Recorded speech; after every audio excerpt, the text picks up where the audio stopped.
أعوذ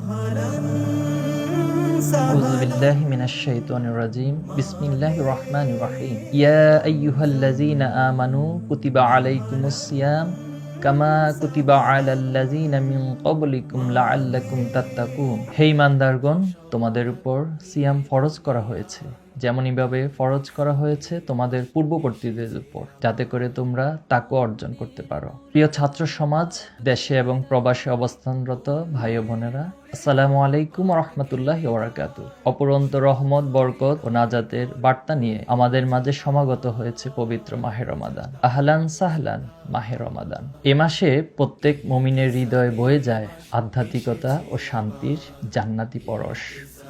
এ মাসে মহান রবের পক্ষ থেকে জাহান্নামের দরজা বন্ধ করে খুলে দেয়া হয় জান্নাতের সবকটি দরজা। রমাদান হলো কোরআন নাজিলের মাস, বদরের মাস, কদরের মাস।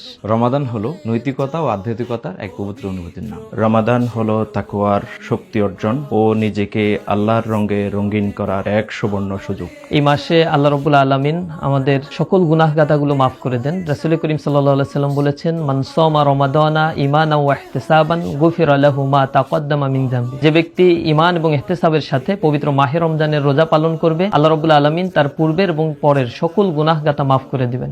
রমাদান হোক কোরআন তেলাওয়াত, গবেষণা এবং চর্চার মাস। আমরা নিজেরা বেশি বেশি করে কোরআন পড়ি এবং কোরআনের আলোকে নিজেদের এবং সমাজকে গড়ার চেষ্টা করি। প্রতিদিন একটি খেজুর হলেও আল্লাহ রাস্তায় দান করুন। বরকতময় রমাদানের প্রতিটি মুহূর্ত পরিকল্পিতভাবে অতিবাহিত করুন।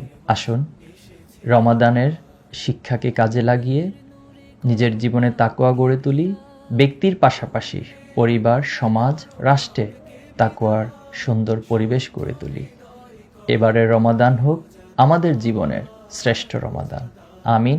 আসসালামু আলাইকুম ওয়া রাহমাতুল্লাহি ওয়া বারাকাতুহু। ইহতিসাবের মাস এসেছে আবার।